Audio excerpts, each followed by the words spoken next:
আপনি নির্বাচনের তারিখ ঘোষণা করবেন এই কয়েকটা রাজনৈতিক দলের সাথে আলোচনা করে। আমরা কি বেশে বানের জলে বেশে আসছি? আমরাও আন্দোলন করেছি, সংগ্রাম করেছি, রক্ত দিয়েছি, জেল কেটেছি, আমরা কথা বলেছি, আন্দোলন করেছি, সংগ্রাম করেছি, কিন্তু 28শে অক্টোবরের ঘটনায় যখন আমি কারাগারে চলে যাই, আমার সাথে সবাই বৈষম্য করেছে। আজকে যারা ঐক্যমত কমিশনের অনেক রাজনৈতিক দল দাওয়াত পেয়েছেন, অনেক রাজনৈতিক দলের কেন্দ্রীয় কার্যালয় পর্যন্ত ওখানে নাই। অনেকের রাজনৈতিক দল আছে কিন্তু আমন্ত্রণ পেয়েছেন, চিঠি পেয়েছেন, এদের কেন্দ্রীয় কার্যালয় পর্যন্ত নাই। তাহলে যাদের কেন্দ্রীয় কার্যালয় নাই তারা কিভাবে ঐক্যমত কমিশনের দাওয়াত পান? এটি আমার আপনাদের কাছে প্রশ্ন। এরা যাদের কেন্দ্রীয় কার্যালয় নাই, তারা যদি সরকার গঠন করে, তারা যদি সরকারের দায়িত্বশীল জায়গা থেকে জনপ্রতিনিধি হয়, জনগণ তাদের থেকে কি প্রত্যাশা করবে? বলেন, কি প্রত্যাশা করবে? আমরা তার পরিপূর্ণ প্রত্যাশা পাই না। আমি সরকারকে বলে দিতে চাই, মাননীয় প্রধান উপদেষ্টাকে বলতে চাই, এখনও আপনার সময় আছে। আপনি খুবই বিচক্ষণ, দেশ বরেণ্য একজন ব্যক্তিত্ব। আপনাকে আমরা অনুরোধ করব, যে সকল রাজনৈতিক দল, সামাজিক সংগঠন জুলাই আগস্টে এর আগেও যারা আন্দোলন সংগ্রাম করেছে, যারা ভূমিকা রেখেছিল, তাদেরকে আপনি আহ্বান করুন, তাদেরকে ডাকুন, তাদের সাথে কথা বলুন। আপনি নির্বাচনের তারিখ ঘোষণা করবেন, আপনি নির্বাচনের তারিখ ঘোষণা করবেন এই কয়েকটা রাজনৈতিক দলের সাথে আলোচনা করে। আমরা কি বানের জলে বেশে আসছি? আমরাও আন্দোলন করেছি, সংগ্রাম করেছি, রক্ত দিয়েছি, জেল কেটেছি, হামলার শিকার হয়েছি। আমাদেরকে বাদ দিয়ে আপনি খুব দ্রুত নির্বাচন ঘোষণা করে দিবেন, এটি মেনে নেওয়া যায় না। এটি আমাদের সাথে বৈষম্য করা হবে। আমরা একটা দ্রুত নির্বাচন চাই, একটা দ্রুত নির্বাচন আমরাও চাই, তবে সে নির্বাচন হতে হবে গ্রহণযোগ্য। আপনি নির্বাচনের তারিখ ঘোষণা করবেন, আর ঐক্যমত কমিশনে কিছু রাজনৈতিক দল নিয়ে আপনি মিটিং করবেন, অন্যদেরকে বাদ দিবেন না। কাউকে বাদ দেওয়া যাবে না। জুলাই আগস্টে যারা আন্দোলন করেছে, গত 15 বছর যারা সংগ্রাম করেছে, জেল, জুলুম, মামলায় শিকার হয়েছে, তাদেরকে আনতে হবে, ডাকতে হবে, তাদের সাথে আপনি বসতে হবে। যদি না বসেন তাহলে মনে রাখবেন, শেখ হাসিনার মতন আরও একটি বিপ্লব ঘটানো হবে। তখন এই উপদেষ্টারা পালানোর সুযোগ পাবে না। অনেক উপদেষ্টার বাবা, অনেক উপদেষ্টার আত্মীয় স্বজন, নবগঠিত রাজনৈতিক দল জুলাই আগস্টের নেতৃত্ব দানকারী এনসিপি, তারা নেতৃত্ব দিচ্ছেন জেলা উপজেলা পর্যায়ে। তাদের অনেক নেতাকর্মী চাঁদাবাদের সাথে জড়িত হয়ে গেছেন। এনসিপিকে বলবো, আপনাদের অনুরোধ করব, আপনারা অনেক কষ্ট করেছেন, পরিশ্রম করেছেন, জেলা উপজেলা দায়িত্বশীল আপনাদের ব্যক্তিদেরকে আপনারা এমন কিছু বার্তা দিন যাতে করে ধান্দার নামে চাঁদাবাজি বন্ধ করে।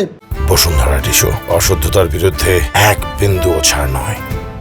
আর এই চাঁদাবাজির কারণে দেশের সাধারণ মানুষ আজকে আপনাদের থেকে মুখ গুটিয়ে নিচ্ছে। কাজে আমি পরিষ্কার ভাষায় আপনাদের কাছে বিনয়ের সহিত অনুরোধ করব, আমরা আপনাদের প্রতি শ্রদ্ধাশীল, আপনাদের দায়িত্বশীল ভূমিকা পালন করবেন। গত 15 বছর আমরা আন্দোলন করেছি, সংগ্রাম করেছি, কিন্তু আমাদের ভিতরে কাদা ছুটাছুটি হয় নাই। আমরা সবাই এককভাবে আন্দোলন করেছি শেখ হাসিনার বিরুদ্ধে। আর শেখ হাসিনা পতনের পর আমরা ক্ষমতার লোভে দেউলিয়া হয়ে পড়েছি, নিজেদের ভিতরে বিভক্ত হয়ে পড়েছি। কে কার আগে ক্ষমতা যাবে, কে কার আগে নির্বাচনের তারিখ ঘোষণা করবে, এ নিয়ে আমরা প্রতিদিন ব্রিফিং করছি। অথচ আপনারা দেখেন, যে জুলাই আগস্টের কথা বলছেন, সেই জুলাই আগস্টের কতজন শহীদ হয়েছে, কতজন এখন হাসপাতালের বেডে আছে, কতজন নিহত হয়েছে, কতজনের পরিবার না খেয়ে আছে, এ পর্যন্ত কোনো লিস্ট এখন সরকার করতে পারেনি। তাহলে সরকার যেখানে জুলাই আগস্টের শহীদের তালিকা তৈরি করতে পারেনি, আহতের তালিকা তৈরি করতে পারেনি, হাসপাতালে মৃত্যুর সঙ্গে যন্ত্রণায় কারা আছেন তাদের তালিকা তৈরি করতে পারেনি, তাহলে 300 আসনের নির্বাচনের রোডম্যাপ কী করে সরকার ঠিক করবেন? এটি আমার প্রধান উপদেষ্টার কাছে বরাবরের মতন প্রশ্ন। সরকারের আইনশৃঙ্খলা বাহিনী, গোয়েন্দা সংস্থাকে আরও শক্তিশালী ভূমিকা পালন করতে হবে। ধরেন, আওয়ামী লীগ দেশ থেকে চলে গেছে, আওয়ামী লীগ দেশ থেকে পালিয়ে গেছে, আওয়ামী লীগকে কারা পুনর্বাসন করছে, কারা আওয়ামী লীগকে আশ্রয়বস্ত্র দিচ্ছে, কারা আওয়ামী লীগের টাকাগুলো লুটপাট করে খাচ্ছে, কারা আওয়ামী লীগের অর্থ বাণিজ্য করছে, কারা আওয়ামী লীগের অর্থ নিয়ে আওয়ামী লীগকে আপনার ঘরে শোয়ার জায়গা করে দিচ্ছে, আপনার ঘরের ভিতরে তাদের আশ্রয় প্রশ্রয় দিচ্ছে। ধরেন এই আওয়ামী লীগ তো 1%, 2% এখনও দেশের বাইরে যায় নাই, বাংলাদেশে আছে। ধরেন কিছু আওয়ামী লীগ বিএনপির সাথে মিশে গেছে, কিছু আওয়ামী লীগ জামাতের সাথে মিশে গেছে, বড় একটা অংশ ধরেন আপনার এনসিপির সাথে মিশে গেছে। তাহলে আওয়ামী লীগ তো সবার ভাগে আছে, আমাদের ভাগে তো কোনো আওয়ামী লীগ নাই, আমাদের ভাগে তো কোনো আওয়ামী লীগ নাই। আমাদেরও তো কিছু কিছু দরকার, আপনারা সবাই ভাগ করে নিয়ে যাবেন, আমাদেরও তো কিছু দরকার। এই স্বৈরাচারী সরকার বলেন পালিয়ে গেছে, আমরা বলি, জনগণ বলে আগেই ভালো ছিলাম, আগেই ভালো ছিলাম। কি ভালো ছিলেন? আমরা আগেই ভালো ছিলাম, এত রাহাজানি এত খুন খারাপি ছিল না। সরকার কি তৃণমূল পর্যায়ে তাদের এই বিষয়গুলো চোখে পড়ে না? তাদের এই দায়িত্বশীল আচরণ সরকারের চোখে পড়ে না? সরকারকে এই বিষয়গুলো মনে রাখতে হবে। বিএনপির সিনিয়র কিছু নেতৃবৃন্দ, দায়িত্বশীল লোক আমাদের মতো রাজনৈতিক দলের সাথে বৈষম্য করছে। যখন বিএনপির সাথে 5 জন লোক নামার শক্তি ছিল না, আমরা তখন জানান দিয়েছি, আমরা তখন আমাদের সামর্থ্য অনুযায়ী রাজপথে নেমে জেল জুলুম হামলা মামলার শিকার হয়েছি। এখন কেন আমাদের মতন রাজনৈতিক দলগুলোকে তুচ্ছ তাচ্ছিল্য করে ব্যবহার করবেন?